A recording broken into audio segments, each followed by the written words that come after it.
तो साथियों नमस्कार, स्वागत है आप सबका। मैं हूं डॉक्टर अम्बरीश शुक्ल। बहुत दिनों से हम लोग लाइव नहीं मिल पा रहे थे एक दूसरे से।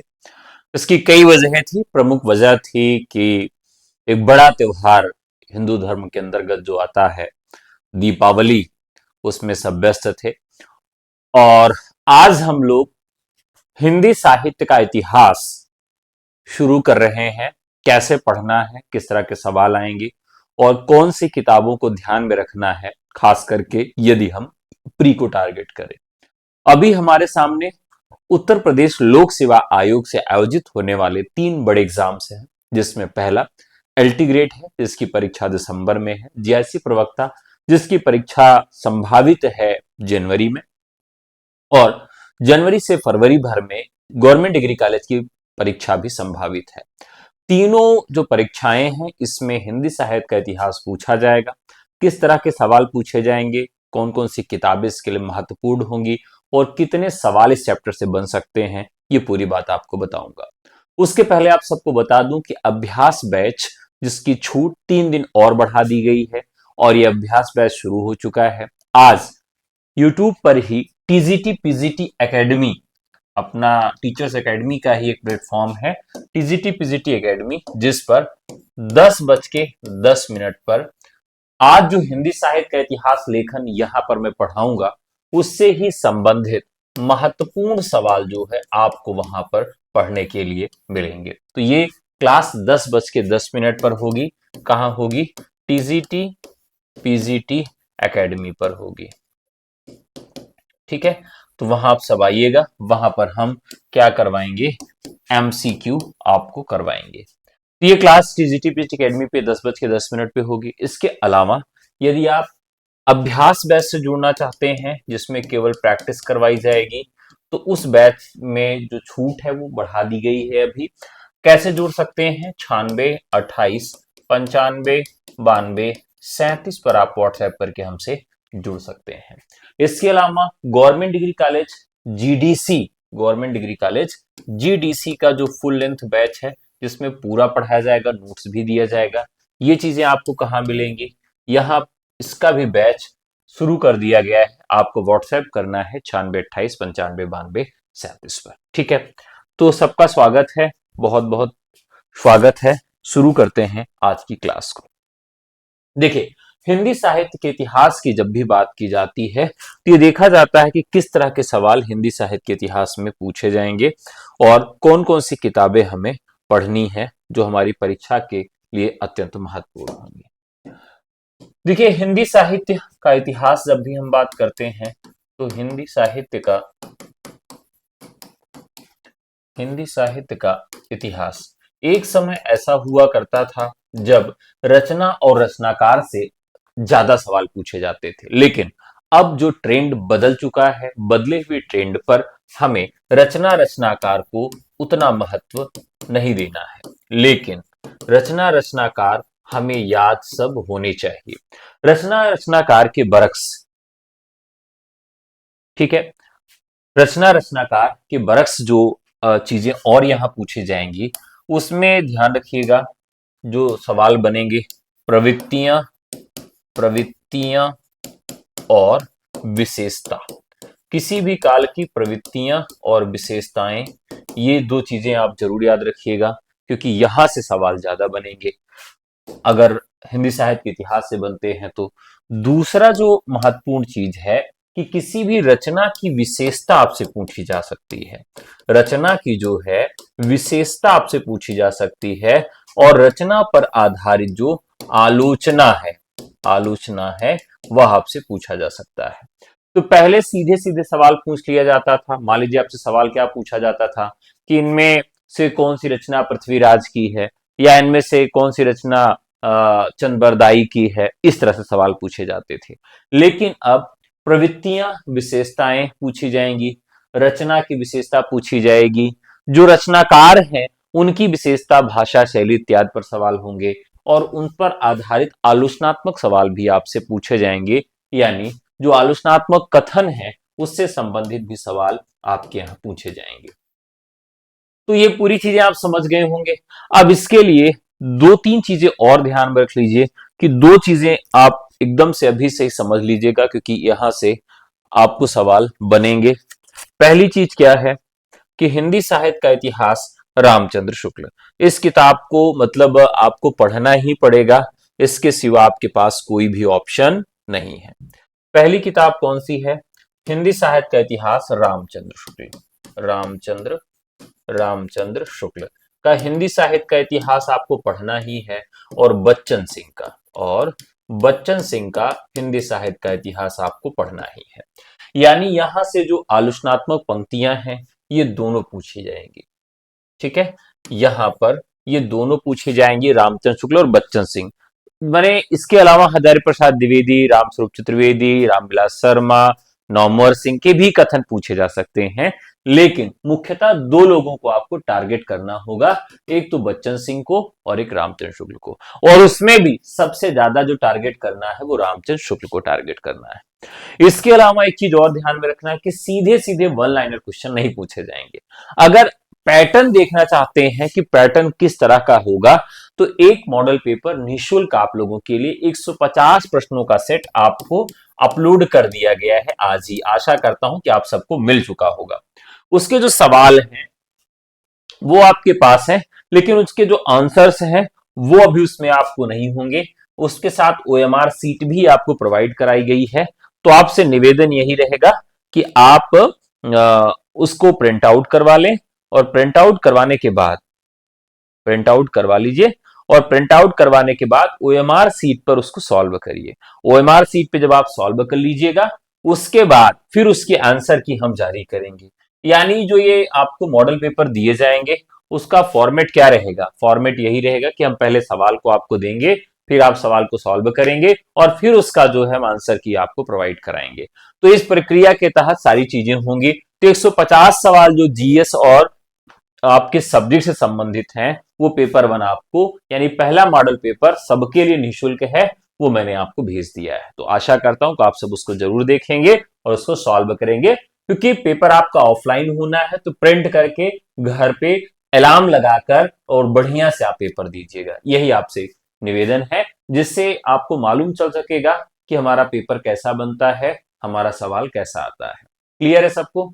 चलिए अब बात करते हैं हिंदी साहित्य के इतिहास की, कि दो किताबें हमें ध्यान में रख लेनी है, एक हिंदी साहित्य का इतिहास रामचंद्र शुक्ल और हिंदी साहित्य का दूसरा इतिहास बच्चन सिंह। ठीक है, चलिए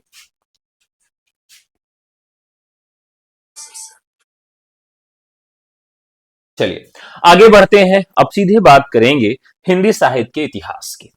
हिंदी साहित्य का जो इतिहास है, इसमें सबसे पहला जो हमारा चैप्टर बनता है वह लेखन का बनता है। किसका चैप्टर बनता है? लेखन का। अब देखिए, कोई भी इतिहास जब लिखा जाता है, मान लीजिए अगर मुझे कोई इतिहास लिखना हो तो मैं कहां से लिखूंगा? मुझे कुछ न कुछ इसके लिए रॉ मटेरियल चाहिए, कोई कच्चा आ, जो है पांडुलिपि चाहिए, या किसी का बताया हुआ कथन चाहिए, यानी कुछ ना कुछ मुझे उसके लिए कच्चा माल चाहिए। तो यहां पर जब हम लेखन की बात करते हैं, तो लेखन के लिए कुछ चीजें और हमें ध्यान में रखनी है। क्या हो गया भाई? और क्या काला कर दें?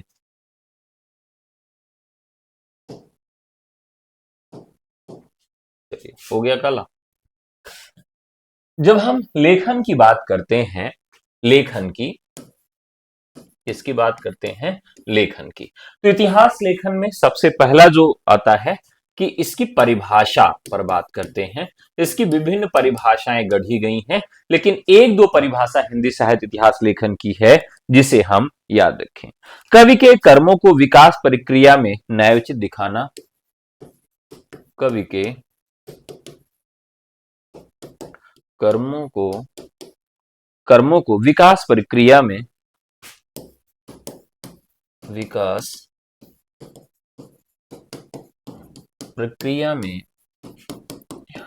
न्यायोचित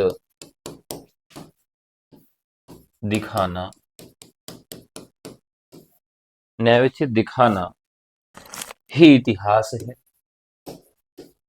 ही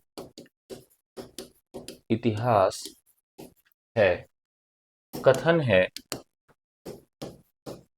इसका राम स्वरूप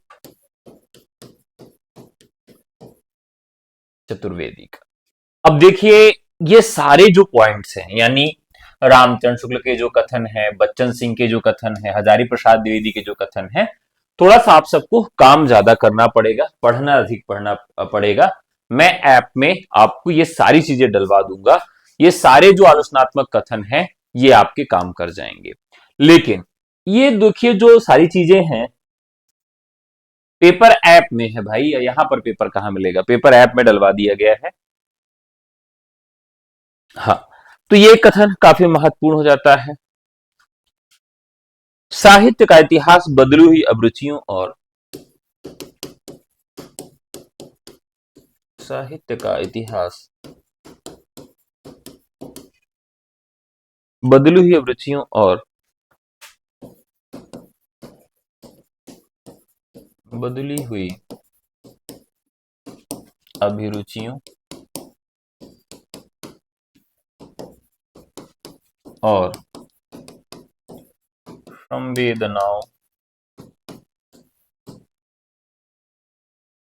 संवेदनाओं का इतिहास है,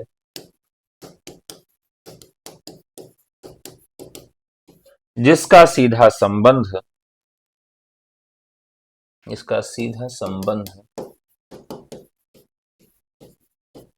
आर्थिक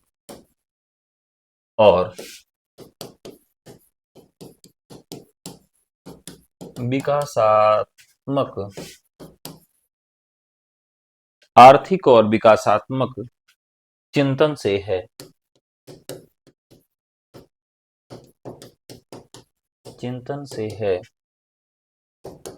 कथन है डॉक्टर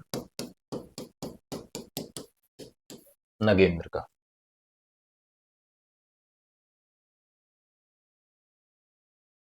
ठीक है, ये नगेंद्र का कथन है, यानी कुछ इतिहास के कथन है यहां पर। तो इस तरह का कथन भी आपसे पूछा जा सकता है, यह कथन किसका है। बाकी शुक्ल जी का एक बहुत चर्चित कथन आप जानते हैं, प्रत्येक युग का साहित्य वहां की जनता की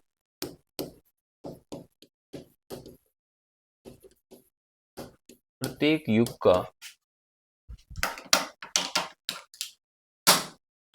युग का साहित्य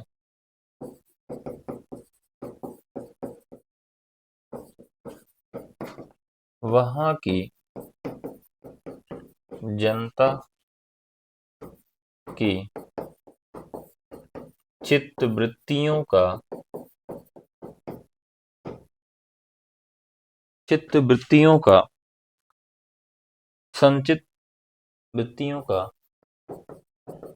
संचित प्रतिबिंब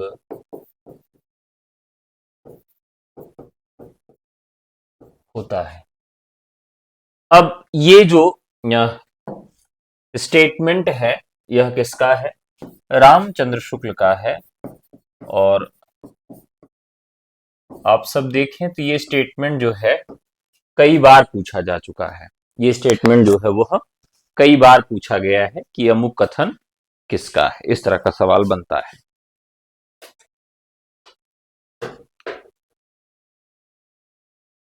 ठीक है, तो अगर इस तरह का कथन बनता है तो किसका है, तो ये कई बार पूछा गया, बहुत आसान है, इसमें आपको कोई दिक्कत नहीं होगी। तो ये दो तीन परिभाषाएं हैं जो बहुत ही महत्वपूर्ण हैं।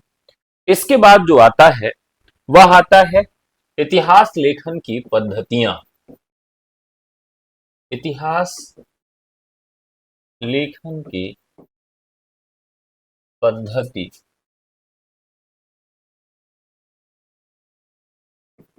इतिहास लेखन की पद्धतियां। अब आप देखें तो यहां से भी बहुत सारे सवाल बनते हैं कि कौन कौन से लोगों ने इतिहास लिखा और उसकी पद्धति क्या थी। बहुत आसान सा सवाल बनता है और आप में से ज्यादातर लोग जानते भी होंगे कि वो कौन कौन सी पद्धतियां हैं जो इतिहास लेखन के लिए उत्तरदायी हुई। सबसे पहली जो बहुत ही महत्वपूर्ण पद्धति थी वह कौन सी थी, वर्णानुक्रमी पद्धति।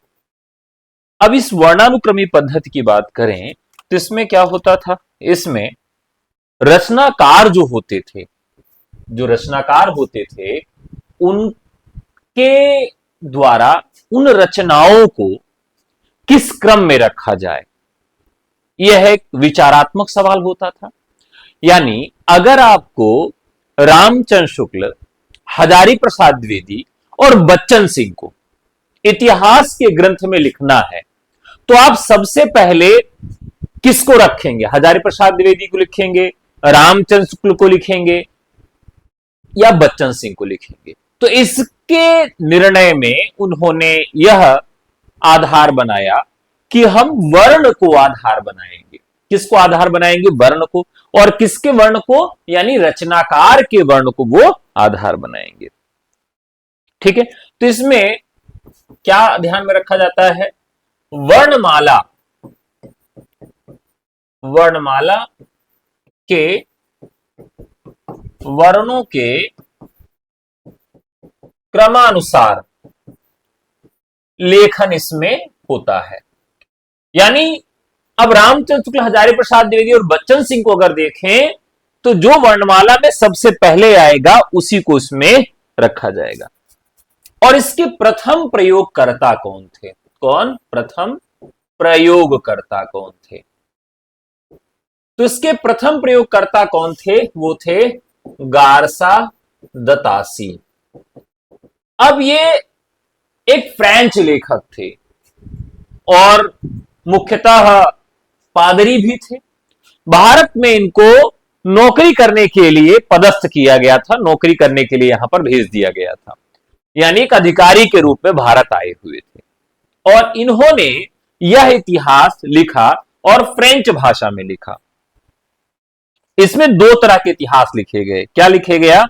एक तो लिखा गया गारसा दतासी का। कौन सा इतिहास लिखा गया? इस्तवार दराल तित्तुर एंदुई हिंदुस्तानी, एक इतिहास ये लिखा गया पहला। और दूसरा इतिहास किसके द्वारा लिखा गया? दूसरा इतिहास लिखा जाता है शिव सिंह सेंगर के द्वारा। किसके द्वारा? शिव सिंह सेंगर के द्वारा। तो इन दो लोगों ने वर्णानुक्रमी पद्धति पर हिंदी साहित्य का इतिहास लेखन किया। और इसमें भी सबसे पहले किसने किया? तो गारसा दतासी ने किया। तो यहां यह चीज आपको ध्यान में रखना है कि गारसा दतासी ने जो लेखन किया है वह किस वर्णमाला की वर्णानुक्रमी पद्धति को अपनाया है? फ्रेंच भाषा, अंग्रेजी भाषा, हिंदी भाषा। तो इन्होंने अंग्रेजी भाषा का जो वर्णमाला है, अंग्रेजी वर्णमाला का अनुक्रम जो है इन्होंने स्वीकार किया है। यह भी याद रखना होगा कि अंग्रेजी वर्णमाला के अनुक्रम को इन्होंने स्वीकार किया है और शिव सिंह सेंगर आते हैं। ठीक है, अब जो है यह एक अवैज्ञानिक पद्धति मानी जाती है। किस प्रकार की पद्धति मानी जाती है? अवैज्ञानिक पद्धति मानी जाती है, क्योंकि आप उसमें श्रेष्ठता को भी नहीं ध्यान में रख रहे हैं और ना ही जन्म को आधार मान रहे हैं। इसलिए इस पद्धति को क्या माना जाता है? अवैज्ञानिक पद्धति माना जाता है। क्या माना जाता है? अवैज्ञानिक पद्धति माना जाता है। तो आपसे सवाल पूछा जा सकता है कि निम्न इतिहास लेखन पद्धतियों में कौन सी पद्धति अवैज्ञानिक पद्धति है? तो आप ये बता देंगे कि अवैज्ञानिक पद्धति है। और ये पूछेगा कि इनमें से कौन सी सबसे प्राचीन पद्धति है? तो यह इतिहास लेखन की सबसे प्राचीन पद्धति है। क्या है? सबसे प्राचीन पद्धति है। तो ये दो सवाल यहां से ऐसे बनेंगे, ये आपको ध्यान में रखना है। ठीक है, बाकी जो इतिहास ग्रंथ है उनके विषय में फिर से भी आगे बात करेंगे। आगे बढ़ते हैं। इसी में दूसरी जो हमारी पद्धति आती है वो कौन सी आती है? कालानुक्रमी पद्धति। कालानुक्रमी पद्धति। देखिए, उस समय जो इतिहास ग्रंथ लिखे जा रहे थे उनके लेखन के लिए स्रोत बहुत कम थे और इतिहास लेखन के स्रोत न होने की वजह से एक बड़ी समस्या आ रही थी कि हम कैसे इसका लेखन करें।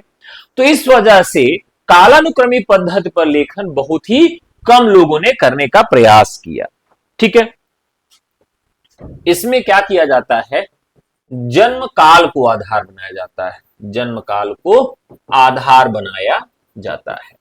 यानी अब अगर देखेंगे कि कबीर, जायसी और तुलसी को अगर रखना हो तो हम उनके जन्म काल के आधार पर रखेंगे कि जो सबसे पहले जन्म लिया उसको हम इतिहास में सबसे पहले रखेंगे। तो यह जन्म काल को आधार बनाकर लिखी गई पद्धति है।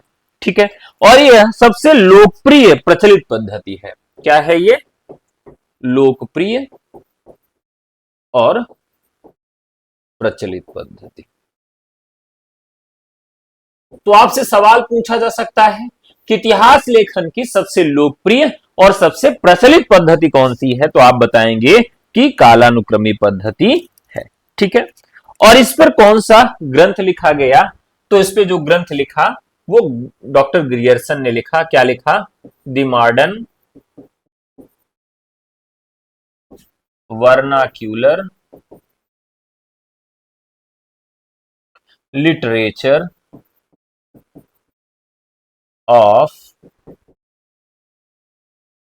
हिंदुस्तान। यह जो ग्रंथ है एकमात्र महत्वपूर्ण ग्रंथ है जो कालानुक्रमी पद्धति को ध्यान में रख के लिखा गया है। ठीक है, अब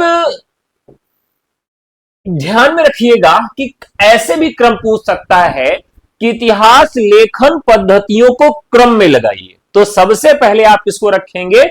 सबसे पहले आप लिखेंगे वर्णानुक्रमी पद्धति को, फिर क्या लिखेंगे? कालानुक्रमी पद्धति को, और फिर आप किसको रखेंगे? आलोचनात्मक पद्धति को। आलोचनात्मक पद्धति को। आलोचनात्मक पद्धति को हिंदी साहित्य का आलोचनात्मक इतिहास। क्या है? हिंदी साहित्य का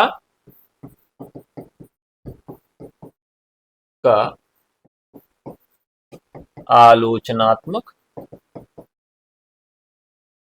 इतिहास किसकी रचना है? रामकुमार वर्मा की है। आलोचनात्मक इतिहास किसकी रचना है? डॉक्टर रामकुमार वर्मा की रचना है।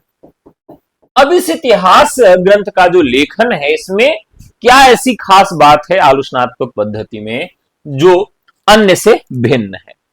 तो इसमें क्या होता है कि गुण दोष विवेचन किया जाता है। किसका? गुण दोष, गुण और दोष का विवेचन किया जाता है। यानी कोई रचना किस प्रकार से श्रेष्ठ है और किस प्रकार से उत्तम है और किस प्रकार से बेकार है, यानी कुल मिलाकर उस रचना का गुण दोष विवेचन करके फिर उसके बाद वह पाठकों तक पहुंचाने का प्रयास किया जाता है। इसके बाद एक पद्धति आती है जिसे हम वैज्ञानिक पद्धति कहते हैं। क्या कहते हैं? वैज्ञानिक पद्धति कहते हैं। वैज्ञानिक पद्धति की क्या खास बात है? यह सबसे खास बात है कि यह शास्त्रीय मान्यताओं पर आधारित होती है। कैसी होती है? शास्त्रीय मान्यताओं पर। शास्त्रीय मान्यताओं पर आधारित होती है। यानी चाहे वो भारतीय काव्य शास्त्र हो, पाश्चात्य काव्य शास्त्र हो, या विभिन्न शास्त्र जो हैं, यानी जो नियम बताए गए हैं साहित्य के, उन नियमों को ध्यान में रख के जो इतिहास लिखा जाता है। ठीक है, एक तो इसमें शास्त्रीय मान्यताओं पर, और दूसरा जो है वह भाषा विज्ञान को आधार बनाकर। तो पूछा जा सकता है कि किस लेखन पद्धति में भाषा विज्ञान को आधार बना के लेखन किया जाता है, या किस इतिहास लेखन पद्धति में शास्त्रीय मान्यताओं को आधार बनाकर लेखन किया जाता है। तो ये दोनों की हम बात करें तो शास्त्रीय मान्यताओं और भाषा विज्ञान दोनों को आधार बनाकर वैज्ञानिक पद्धति का लेखन किया जाता है। ठीक है, और गणपति चंद्रगुप्त ने हिंदी साहित्य का वैज्ञानिक इतिहास, हिंदी साहित्य का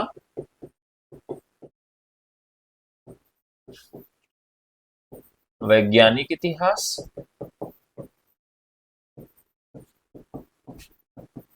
डॉक्टर गणपति चंद्रगुप्त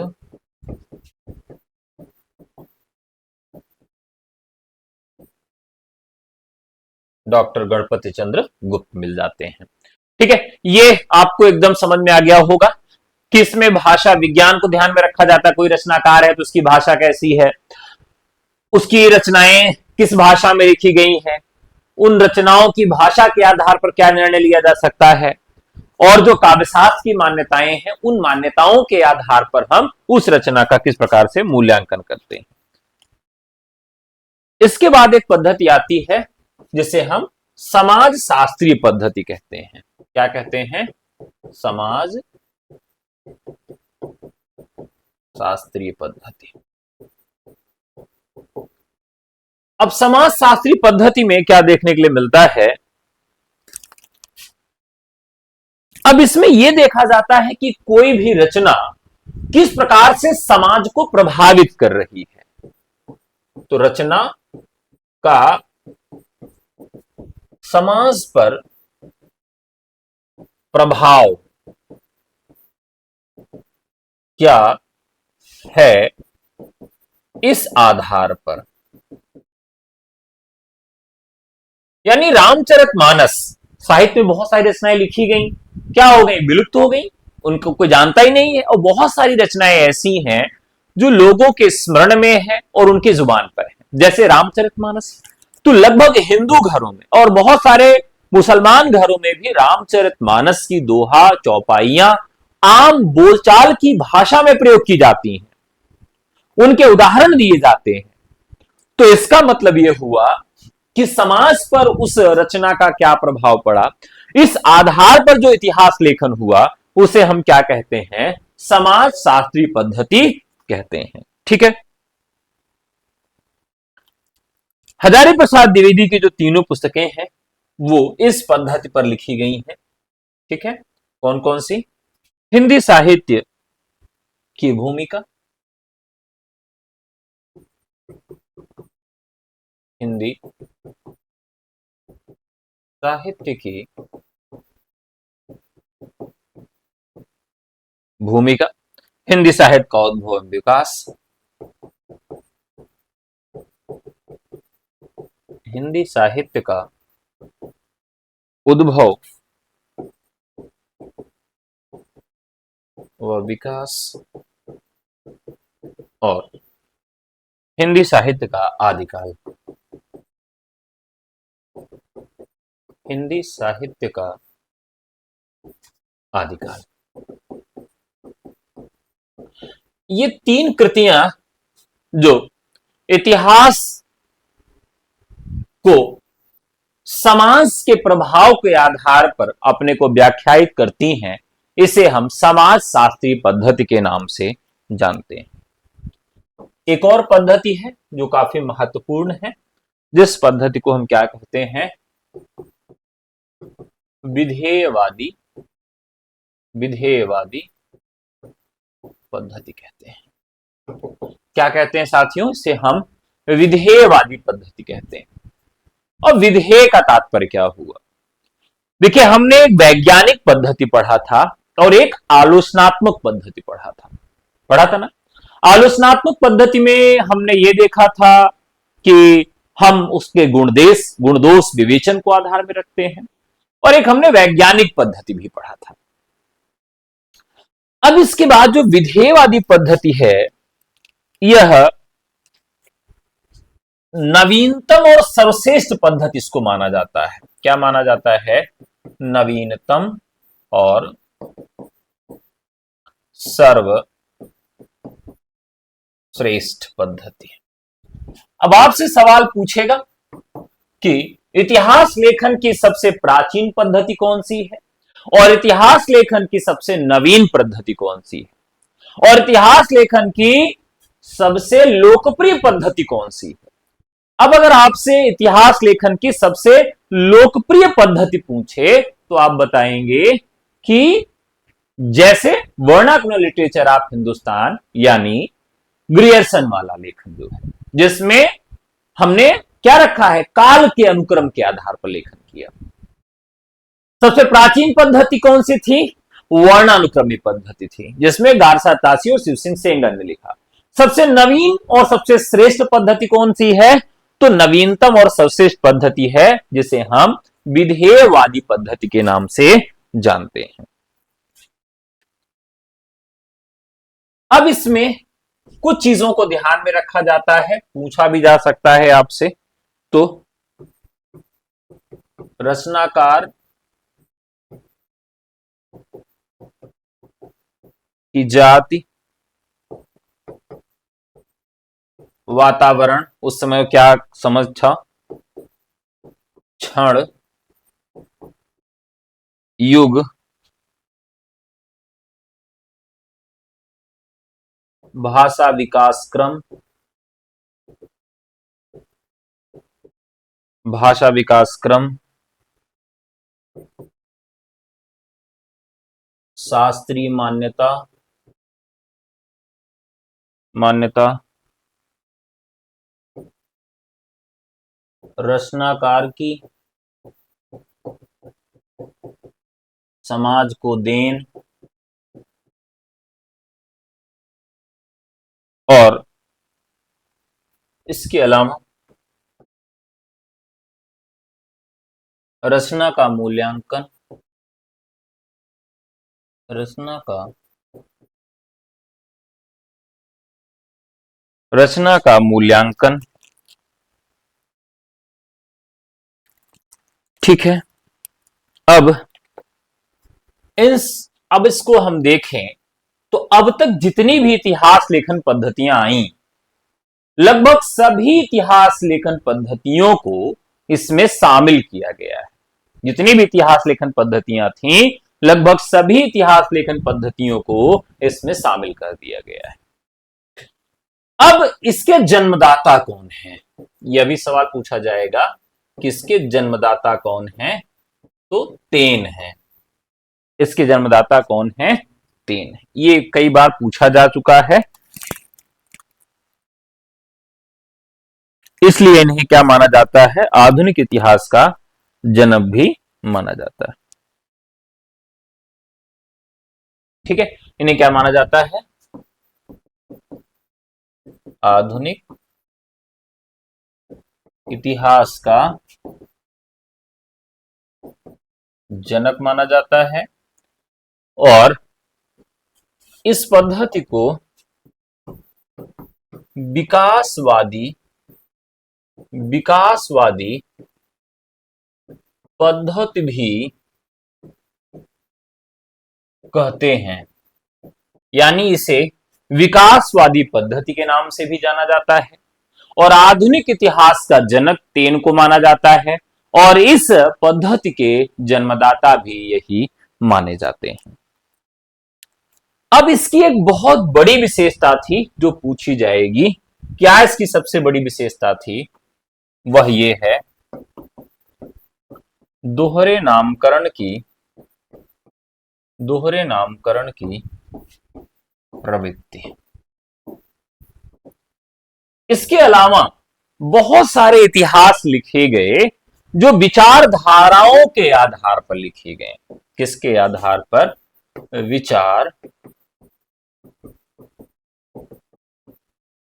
विचारधाराओं या विमर्शों पर आधारित इतिहास। विचारधाराओं और विमर्शों पर आधारित जो इतिहास थे, अब जैसे बहुत सारे इतिहास लिखे गए जो मार्क्सवाद पर आधारित है, जिसमें कार्ल मार्क्स के नियमों को ध्यान में रखा गया। कुछ इतिहास हैं जिसमें स्त्री को ध्यान में रखा गया, जैसे स्त्री विमर्श पर आधारित सुमन राजे का हिंदी साहित्य का आधा इतिहास। कुछ इतिहास लिखे गए जिसमें दलित को ध्यान में रखा गया, दलित विमर्श को।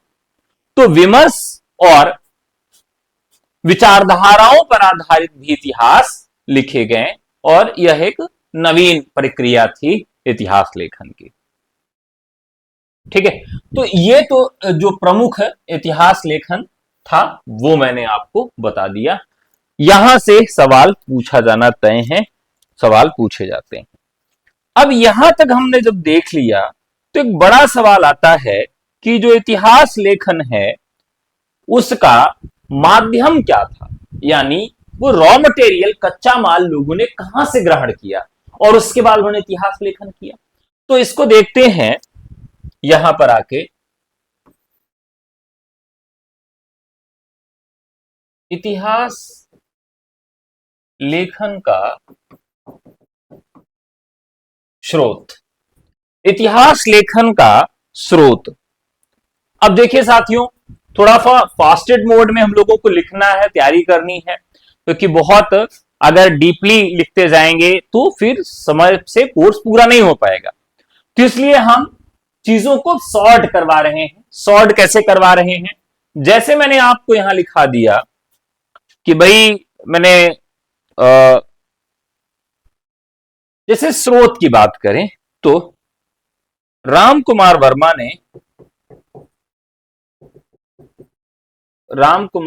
ने स्रोतों को दो भागों में बांटा। कौन कौन से? अंतः साक्ष्य और बाह्य साक्ष्य। इन दो आधारों पर उन्होंने इतिहास को बांटा कि जो इतिहास के साक्ष्य स्रोत हैं वह अंतः साक्ष्य है और बाह्य साक्ष्य है। ठीक है, तो हम जो इतिहास के स्रोत ग्रंथ हैं उनको लिखते हुए चलेंगे। सबसे पहला इतिहास का स्रोत ग्रंथ कौन सा महत्वपूर्ण है? वो है 252 वैष्णवन की 252 वैष्णवन की वार्ता। अब ध्यान रखना कि वार्ता एक प्रकार का साहित्य नहीं है। जब हम इतिहास में चलते हैं, विभाजित करते हैं, तो क्या पाते हैं? यानी वांग्मय से जब हम आगे बढ़ते हैं तो वार्ता, साहित्य और शास्त्र, हम तीन चीजें पाते हैं। शास्त्र का मतलब जैसे काव्य शास्त्र हो गया, व्याकरण शास्त्र हो गया, साहित्य शास्त्र हो गया, दर्शन शास्त्र हो गया। साहित्य यानी जो विभिन्न विधाएं हैं काव्य और गद्य की। वार्ता साहित्य ये है जिसको हम इतिहास में भी नहीं रखते हैं, साहित्य में भी नहीं रखते हैं, शास्त्र में भी नहीं रखते हैं। तो एक प्रकार की ये वांग्मय से अलग हुई विधा कह सकते हैं। तो 252 वैष्णवन की वार्ता, तो 252 वैष्णवन की वार्ता और 84 वैष्णव की वार्ता। 84 वैष्णवन की वार्ता। अब ये दो प्रकार का ये वार्ता साहित्य हो गया। गोकुलनाथ है इसके रचनाकार, ठीक है, और गोकुलनाथ के द्वारा लिखी गई। दोनों रचनाएं किसमें हैं? तो दोनों रचनाएं जो है इसकी गद्य में है। किसमें है? तो इसकी दोनों रचनाएं जो है साथियों वह गद्य में लिखी गई हैं। तो ये भी एक याद करने वाली चीज है कि 252 और अब ये वैष्णवन की जो 84 वैष्णवन की वार्ता है ये 1568 और 252 वैष्णवन की वार्ता भी 1568 में लिखी गई। अब इसके रचना काल को लेकर भी विवाद है। तो एक मत तो यह मिलता है कि विक्रम संवत 625, विक्रम संवत 1625 और 1565 सन,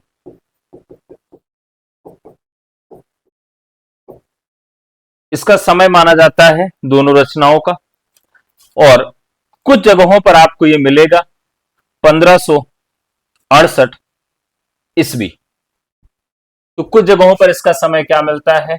1568 ईस्वी इनका समय मिलता है। अब ये जो रचनाएं हैं, रचनाएं दोनों गद्य में हैं। अब इसमें जो याद रखने वाली चीजें हैं वो क्या हैं? पुष्टि मार्गी कवियों का वर्णन है,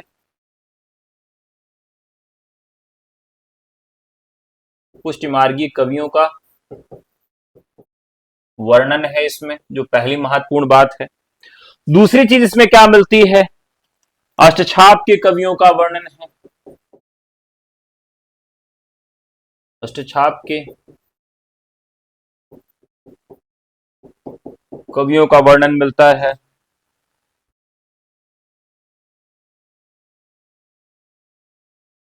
इसके अलावा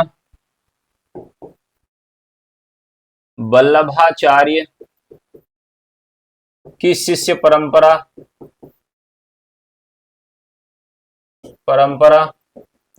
का जो वर्णन पुख्ता जो मिलता है वो यहीं से मिलता है।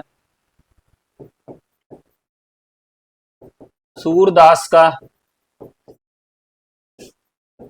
प्रामाणिक आख्यान, प्रामाणिक वर्णन यहां पे मिलता है। यानी इस रचना की मूलभूत बातें अगर देखें तो सबसे मूलभूत चीजें हैं, ये चीजें हमें यहां से प्राप्त होती। अब 84 और 252 इस प्रकार से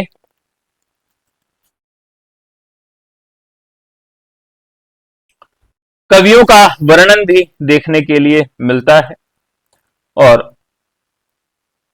ब्रज भाषा गद्य की पहली सूचना यहां से प्राप्त होती है।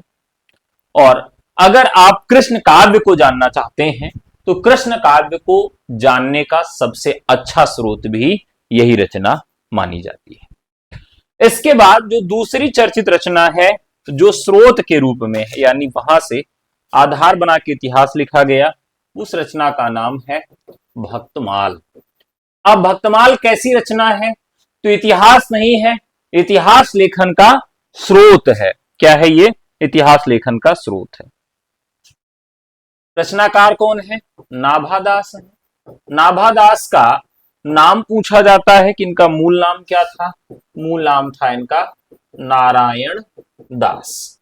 नाभादास का मूल नाम क्या था, नारायण दास था। 1642 विक्रम संवत 1642 और जो इसका 1585 ईस्वी। साथियों आप सब जरूर याद रखिएगा कि जो सवाल पूछे जाएंगे वो कुछ डेट आपकी संवत में पूछी जाएगी, कुछ डेट आपकी किसमें पूछी जाएगी, संवत में, और कुछ डेट ईस्वी में पूछी जाएगी, कुछ डेट विक्रम संवत में, कुछ डेट हिजरी संवत में, तो आप हिजरी सन में। तो आप सबको कन्वर्ट करना जानते रहिए। मैंने कई बार आपको क्लासेस में ये सारी चीजें बताई हैं कि आप अगर इसको कन्वर्ट कर लेंगे तभी सवाल सही होंगे, क्योंकि कंफ्यूजन में, जल्दबाजी में गलत हो जाता है। 1586 इसका समय जो है 1586 नगेंद्र के अनुसार भक्तमाल का समय 1586। 1642 और 1585 जो समय दिया गया वह किसके द्वारा दिया गया, तो नागरी प्रचारणी सभा काशी के द्वारा इसका समय निर्धारित किया गया। 316 छप्पे, 316 इसमें छप्पयों का प्रयोग किया गया है, 316 छप्पयों का प्रयोग। और कुल कवियों का वर्णन कितना है, तो 200 भक्त कवियों का जीवन परिचय है। ठीक है, 200 भक्त कवियों का जीवन परिचय, कवियों का जीवन परिचय इसमें दिया गया है। अब ध्यान रखना है कि इस भक्तमाल में कितने कवि किस तरह के हैं, तो 116 राम भक्त कवि हैं, राम भक्त कवि हैं, और 84 इसमें कृष्ण भक्त कवि हैं, 84 कृष्ण भक्त कवि हैं। और यह जो है वह द्वितीय खंड में लिखा गया है ये सारी चीजें, और यह जो है वह प्रथम खंड में है। तो आपसे सवाल पूछा जा सकता है कि भक्तमाल के प्रथम खंड में क्या है और भक्तमाल के द्वितीय खंड में क्या है। तो भक्तमाल के प्रथम खंड में कृष्ण कवियों के 84 वर्णन है और द्वितीय खंड में राम भक्त कवियों के 116 वर्णन देखने के लिए मिलते हैं। इसमें ध्यान रखना है कि जो द्वितीय खंड है इसी में सबसे बड़ा राम भक्त कवि तुलसी को माना गया है। सबसे बड़ा राम भक्त कवि तुलसी को माना गया है। किसको माना गया है? तुलसी को सबसे बड़ा राम भक्त कवि किसको माना गया? तुलसी को माना गया है। याद रखना है कि सबसे बड़ा राम भक्त कवि नाभादास ने किसको माना है? तो तुलसी को माना है। किस खंड में माना है? द्वितीय खंड में माना है। कुल कितने राम भक्त कवियों का वर्णन भक्तमाल में है? तो 116 भक्त कवियों का वर्णन इसमें किया गया है। ठीक है, आगे बढ़ते हैं। मूल गोसाई चरित। मूल गोसाई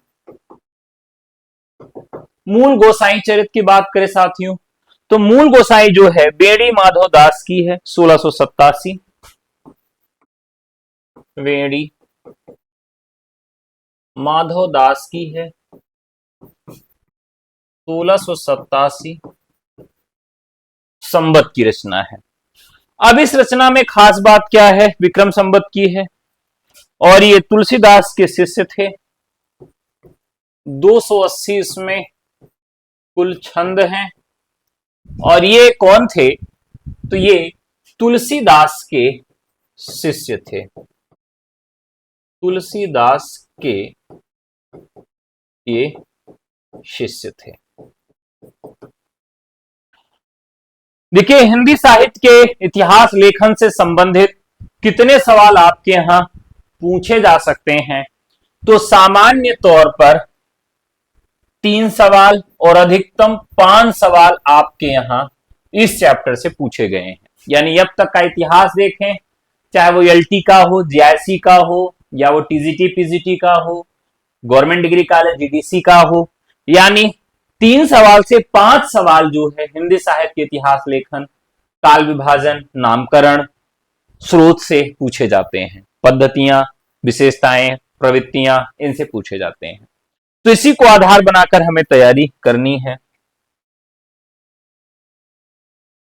अब इसमें ध्यान रखना है कि ये क्या है? तुलसीदास के विषय में इसमें वर्णन मिलता है। तो दोहा, चौपाई, त्रोटक, इसमें जो है इन छंदों में तुलसीदास का जीवन चरित वर्णित किया गया है। ठीक है, यहां पर एक चीज और मिलती है। तुलसीदास के जीवन की अलौकिक घटनाओं का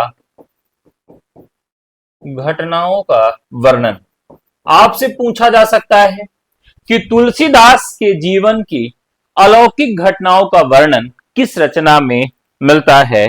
तो वो मूल गोसाई चरित, जो कि बेनी माधव दास की है, वहां पर मिलती है। इसकी भाषा क्या है? तो भाषा इसकी है अवधी, जो काफी महत्वपूर्ण है। ठीक है, और इसी रचना को आधार बनाकर अमृतलाल नागर ने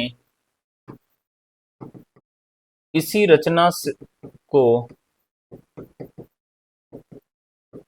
आधार बनाकर मानस का हंस लिखा। अब यहां से ध्यान रखना है कि एक तो ये उपन्यास वाला प्रश्न भी इससे जुड़ जाता है कि कौन सा उपन्यास है जो बेनी माधव दास की रचना से संबद्ध है, या मानस का हंस उपन्यास जो है, जीवनी परक उपन्यास, यह किस रचना को आधार बनाकर लिखा गया है? तो ये मूल गोसाई चरित से चीजें जुड़ जाएंगी। ठीक है, आगे बढ़ते हैं। भक्त नामावली,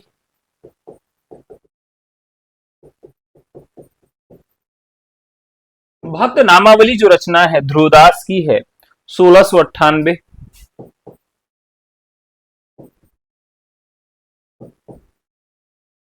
1698 ध्रुवदास। तो ये जो रचना है, इस रचना में क्या खास बात है? 116 भक्त कवियों का वर्णन किया गया है। 116 भक्त कवि हैं,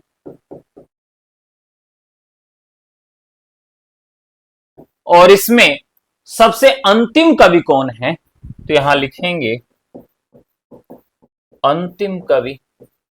अंतिम कवि जो है वो इसमें नाभादास को बताया गया है।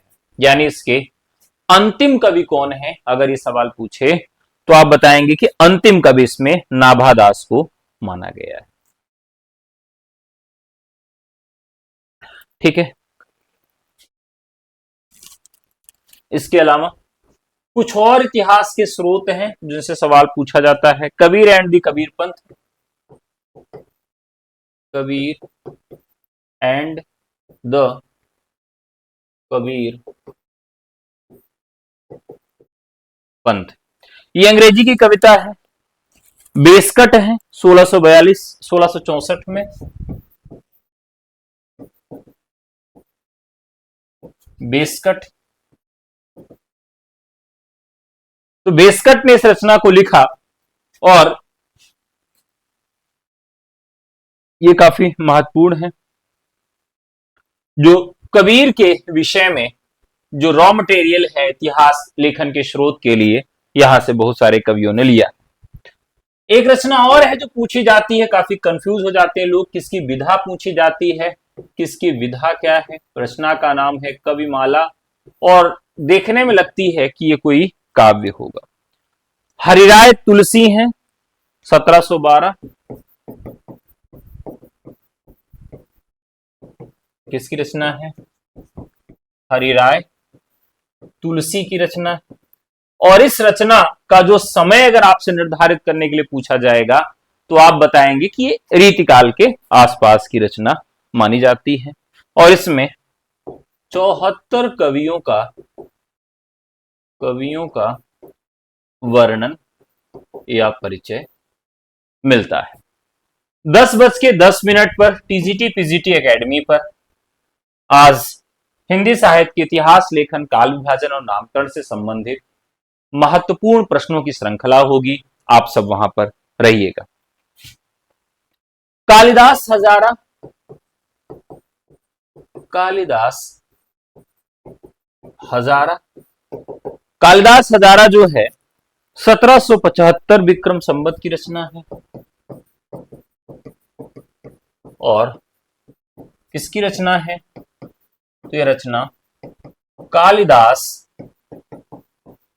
कालिदास त्रिवेदी की है। यहां से भी सवाल पूछा जाता है कि यह रचना किसके द्वारा लिखी गई है? तो कालिदास हजारा जो रचना है ये कालिदास त्रिवेदी के द्वारा लिखी गई है। इसमें 212 भक्त कवियों का, 212 भक्त कवि और उनके 1000 पदों का इसमें वर्णन देखने के लिए मिलता है। अब ध्यान रखना है कि इस रचना को आधार बनाकर किस इतिहासकार ने रचना अपनी लिखी, कौन सा इतिहास लिखा है। तो कालिदास हजारा को ही आधार बनाकर शिव सिंह सरोज की रचना इसी ग्रंथ के आधार पर हुई,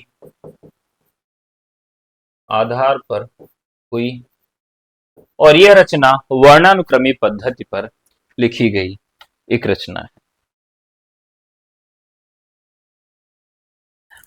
history of the Sikh religion,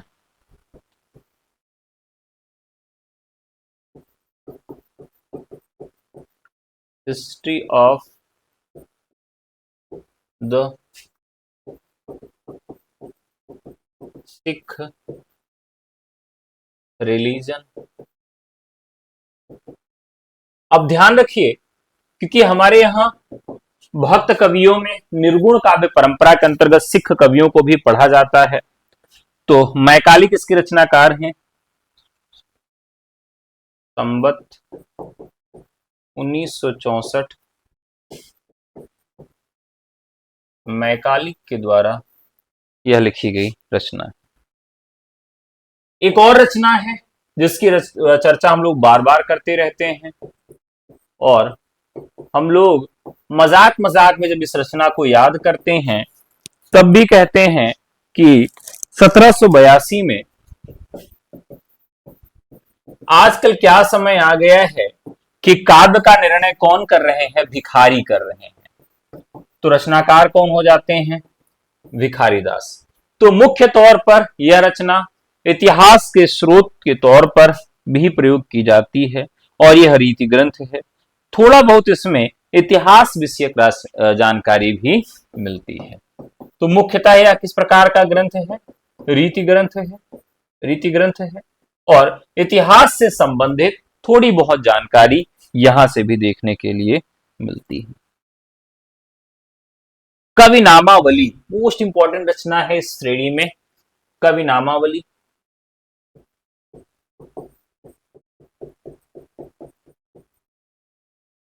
कवि नामावली।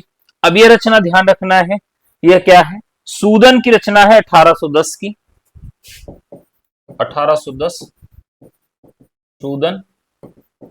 अब यह भी रीतिकालिक एक रचना है। 10 कवि छंदों में 10 कवियों का परिचय है। 10 छंद में 10 कवि का परिचय, और यह रचना मुख्यतः रीतिकाल के अंतर्गत ही आती है। ठीक है।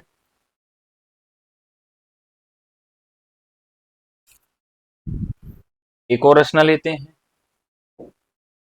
राग सागरोद।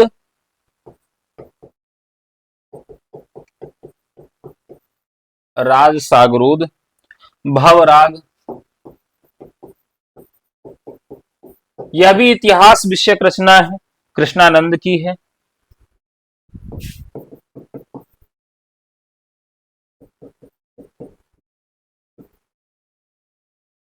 किसकी रचना है? कृष्णा नंद की रचना है, काफी महत्वपूर्ण है। और इसमें इन्होंने लगभग 200 कवियों का परिचय और आलोचना दोनों इस ग्रंथ में की गई है। इसके अलावा बात करें तो श्रृंगार संग्रह,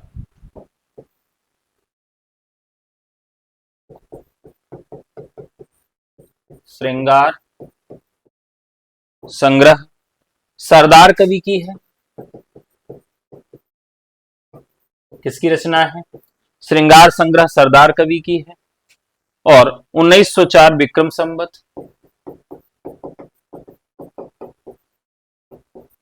यह नागरिक प्रचारणी सभा के द्वारा दिया गया इसका समय है। और वहीं 1905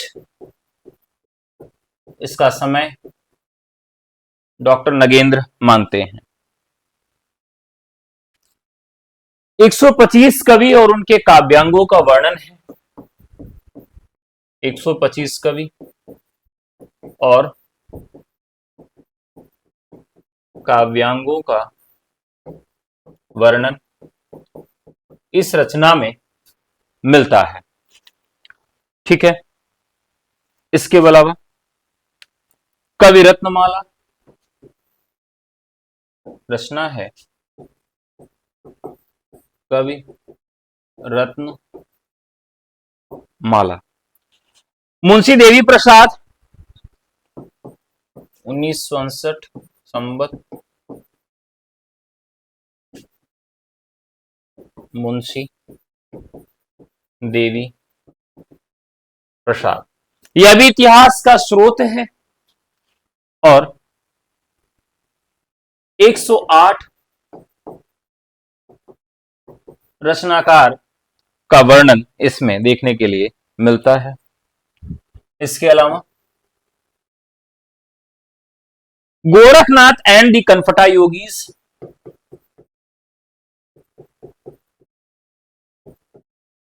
एंड दी कनफटा योगीज, इसके रचनाकार हैं बिग्स और ये कुछ रचनाएं हैं जो इतिहास स्रोत के तौर पर जानी जाती हैं।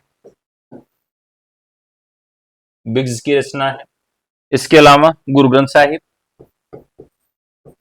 गुरु ग्रंथ साहिब, संकलनकर्ता आप जानते ही हैं 1661 में।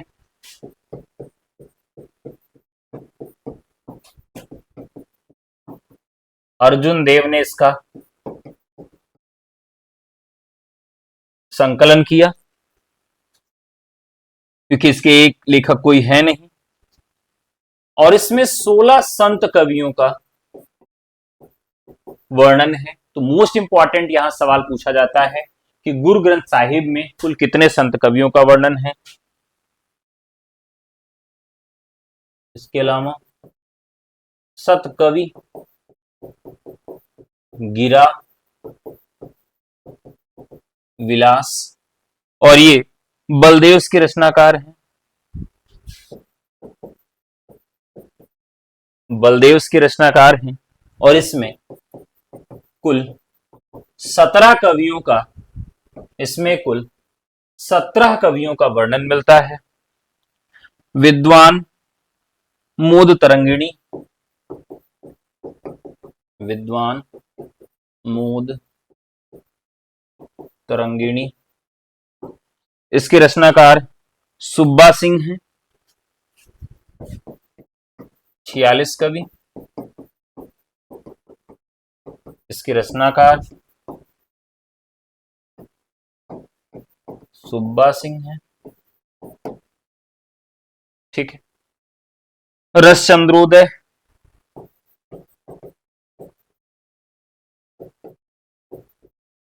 रसचंद्रोदय जो है ठाकुर प्रसाद त्रिपाठी हैं।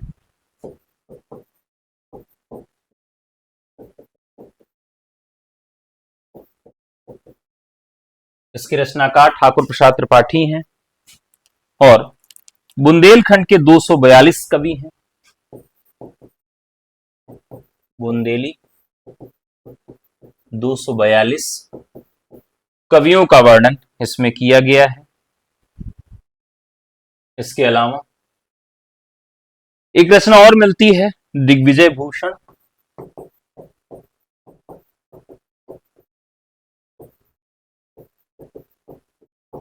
दिग्विजय भूषण गोकुल प्रसाद की रचना है।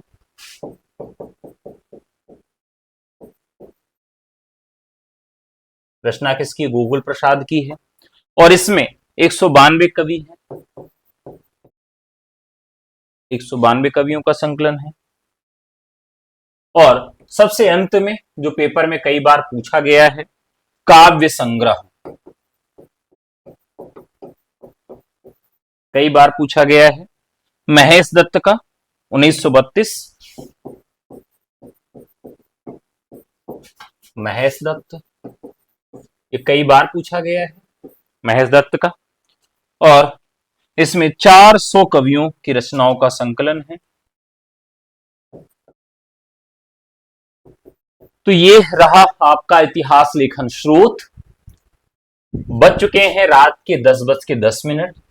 अब आप सबका स्वागत है टीजीटी पीजीटी एकेडमी पर, जहां पर इसी चैप्टर से संबंधित महत्वपूर्ण बहुविकल्पी प्रश्न जो परीक्षा के लिए आपके महत्वपूर्ण होंगे वो आपको सॉल्व कराए जाएंगे। तो आइए वहां पर मुलाकात करते हैं। हिंदी साहित्य इतिहास लेखन काल विभाजन नामकरण का जो पार्ट 2 है वो कल पढ़ाया जाएगा। तो आज के लिए इतना ही। बहुत बहुत धन्यवाद। नमस्कार। जय हिंद।